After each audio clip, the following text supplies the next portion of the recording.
Hi there, Paul Kirtley here, and today I want to talk to you about some winter footwear, and specifically those of you that are interested in winter bushcraft and winter travel in the boreal forest and northern climes that are going to be snowy. I'd like to talk to you about footwear that I found that works really well. Just to start off with though, this is not the only solution. I know there's a lot of people who live and work in the north and they have a solution that works for them. This is what works for me and the basis on which that I share information with my students that they can also quickly get up to speed. So for example, when they're coming to do the Northwoods winter experience with me and Lure of the North that we run jointly in Ontario, this system works really well. I'm actually currently in Alberta and I've been filming some extra segments for my online training programs. If you're interested in those, there's links below. You can check those out. And it's warmer today and I'm actually filming a series of videos about winter clothing because it means that I can, I don't have to worry about sitting still and taking garments on and off and footwear on and off without getting too cold. So today is a really good opportunity for me to make some videos to share with you some of what I've learned over the last 20 or so years of traveling in cold places and going to different parts of the world and having to take things with me that work as soon as I hit the ground, so to speak. And I'm still learning. I've learned a lot in recent years, particularly doing more in North America.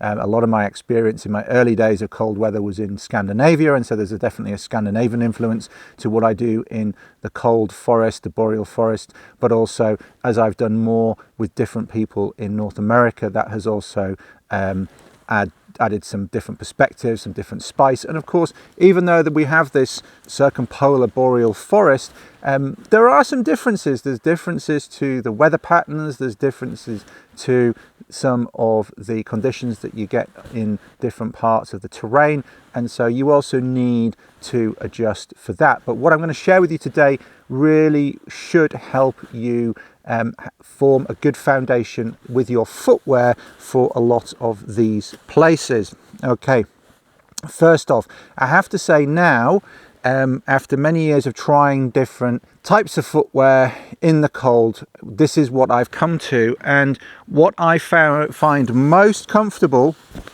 in cold, dry conditions are winter moccasins, what some people might call mucklucks, but they are winter moccasins, and they have a leather bottom, they have a canvas upper here, and these are made from a Lure of the North kit. You can get them from Lure of the North Outfitters, I believe, at the time of recording. I made these when I was visiting with Lure of the North a few years ago with Kai and Dave, and I've used them ever since, and they work really, really well in dry, cold. So the last few days when we've been filming stuff for my online elementary course and the continuation study series course, the first day it was -30, yesterday it was about -20, and my feet were toasty warm in these. There's a lot of movement. Those of you that like barefoot footwear will love this type of footwear. If you've not tried it, you get a lot of movement. That movement really helps keep the circulation going in your feet. They're super comfortable. It's like it feels a bit wrong. It feels like you're wearing slippers in the woods, but they're so comfortable and so warm, and the movement really helps your circulation. And that also harks back to something I talked about with Dr. Mark Hines in a podcast many years ago about his experiences on the Yukon Arctic Ultra and doing that on foot. And I'll link to that podcast below as well, because there's some interesting comments from Mark in that podcast there as well. So these are not great in wet snow because they soak up a lot of moisture. They're not great if you're on a lake with overflow. So those of you that are not familiar, you get a lake that's covered in ice, that's frozen. It freezes early in the winter, and then you get snow on top of that. What happens is the snow pushes down and you can get water coming up through cracks in the ice, you can get water coming up around the edge, and you get a layer of water between the ice and the snow, and that layer doesn't easily freeze because the snow on top is light and fluffy and full of air, and that's a good insulator. So that insulates that water layer from the atmospheric temperature, from the air temperature. So it could be minus 20 overnight, but you've got a foot, you know, half a meter, you know, 45, 50 centimeters of snow on top of that. It's pushing down the ice, water's coming in, seeping under the snow, and it's not going to freeze, even though the air temperature is minus 20, minus 30, what have you. You walk into that though, even if it is minus, you know, 10, minus 20, minus 30, you walk into that, it's still going to be wet. You're going to get your feet into into water, and they're going to rapidly freeze if the air temperature is low, but you are potentially going to get water into your footwear. These type of winter moccasins are not great in those conditions. You want to have something with you, like a waterproof sock or at least a plastic bag, where you can quickly alleviate that problem, that you can take your feet out, put a dry pair of socks on, put a vapor barrier in, and put your feet back in, so you're not going to get frostbite. But if it's dry, that's my dry cold, these are my first choice now. So tough leather lower part, they've got some rubber, pulverized rubber glued onto the bottom for a bit of extra grip. And the important part, the movement is important, but insulation is important as well. They don't want to be tight, but good, thick felt liners. These are made in Canada, these, and they're sized, cut to size. You can do that yourself when you size your moccasins and you're making them, but thick and really warm. And then also really good quality felted insole as well, that's reasonably thick in there as well. And of course you can carry spare ones of these with you. If this is your only footwear that you take with you, and for some people it is, you can take spare ones of these in case they get wet, and also you can take plastic bags, so in case the outer gets very wet, you can change all of that out and you can put dry stuff inside the plastic bag. That's an option. Okay, I'm going to talk to you about another option for wet conditions as well, based a little bit more on my Scandinavian experience. But it also ties in with some other people's experience with other types of footwear as well. But I really like these for cold, dry conditions. And as I say, I was working all day in these yesterday, and I wore them a lot the day before, and I had toasty feet even at minus 30. And inside that I've got 2 pairs of socks, so I basically got 3 layers of insulation on my foot, the felt liner on the outside, and then I've got a thicker sock. I use a Devold, really nice high quality wool sock, and then I use a Bridgedale winter mountaineering sock inside that. Other people use the Canadian Arctic socks, but a 3 sock system, like a good quality inner sock that's good, like a winter wool sock, then a thicker wool sock that isn't constrictive over the top of that, and then your felt lined footwear on the outside. So winter moccasins, really good, love these. Okay, then my other primary winter footwear is this boot here. This is a Jornkangen antifreeze boot. These come from Scandinavia. They've got a Vibram sole. It's funny, I've been wearing these today and they feel really stiff and heavy after wearing the winter moccasins for the last few days, but these have their place. As I say, the temperatures come right up, and the snows, now that I'm into the afternoon, it was the snow was still quite scrunchy and squeaky this morning, but the temperatures come up during the day up to around 0 around lunchtime, and I think it's probably even come into slight plus this afternoon, and some warm air come in, and the snow is now a little bit wet. You don't know if you can hear it, but the snow's been dripping a little bit. We've had some sunshine today as well, and the snow on the surface is quite wet. My moccasins would be soaking up a lot of moisture now. These have a rubber lower part of the foot, a bit like the Lundhags as well, if you're familiar with Lundhags. Rubber lower down, leather upper, really high quality materials though. I believe these are hand sewn still, the Jornkangens, and the antifreeze has got really quite a large foot pocket here, a large area for your foot. Lars Falk put me onto these boots. I'd used the Lundhag boots before. I'd used the Lundhag Huskies, which are okay. I find them a bit blocky.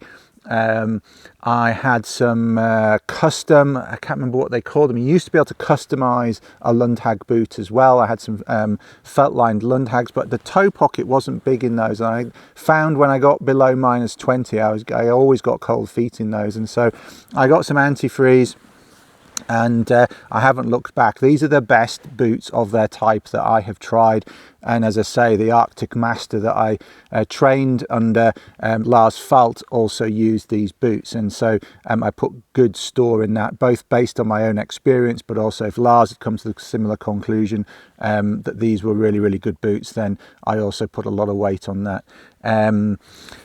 These again are felt line, so there's a felt bootie inside these, so they are very much a winter boot, and then there's also a felt insole in there, and you can buy replacements of these so you can carry spares with you again if they get wet. These are less likely to get wet from the outside though, and this is one of the reasons I like them. So if you're going ice fishing, for example, and you're going to be cutting a hole in the ice with an auger or with an ice chisel, most often with an auger these days, you can end up with water on the surface around the ice fishing hole. You create your own overflow effectively. It can be a bit splodgy around an ice fishing hole, and equally if you're breaking through the ice to get water, it can be a bit splodgy around that hole as well. Because this is rubber, you're not going to get wet feet. You know, a few centimeters of water, you're not going to get wet feet. And also water's not going to soak into that and freeze. And so it's not going to be a problem to deal with afterwards. You've got the suppleness of the leather higher up, and also leather's quite good in the cold. It doesn't become stiff, it's not too conductive, so that combination is a really, really nice one. Good solid Vibram sole on there as well. So I really like these for warmer, wetter conditions, but still cold, but wet snow. I do use them in cold, dry conditions, particularly if I think I'm going to have a problem with overflow, or if I am going to go ice fishing or whatnot. I have these. They're also better on, you know, if you're on a snow machine, a skidoo, a sled, whatever you want to call it, those footbeds that you put your feet on, they're very grippy. These boots are really good on them. They tend to trash your winter moccasins a bit quickly as well. They start chewing bits out of the leather and whatnot. So if you're on a sled a lot, I like a boot like this as well, because they're just a bit more hard wearing. Okay.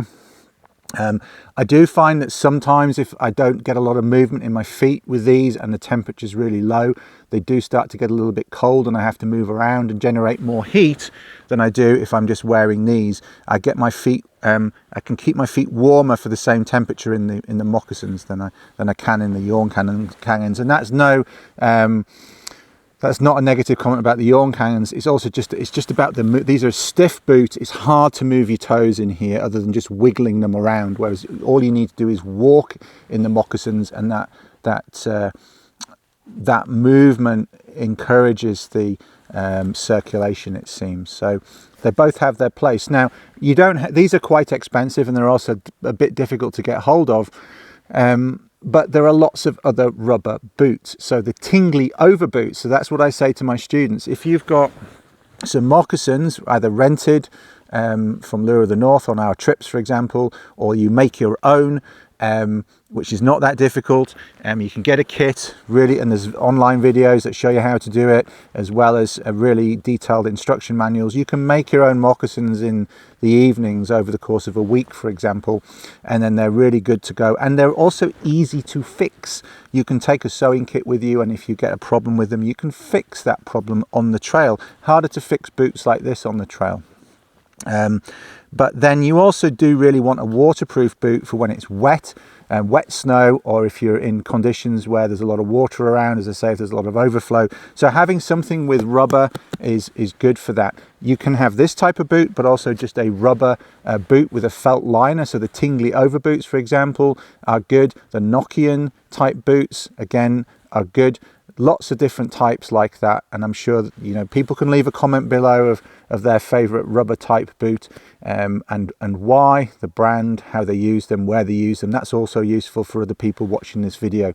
But fundamentally, you have a winter moccasin and you have a rubberized boot. It can have a leather upper, or it can just be a rubber boot, and that is good in the wet. Now the downside of the rubberized boot, of course, is that this does not allow any moisture through.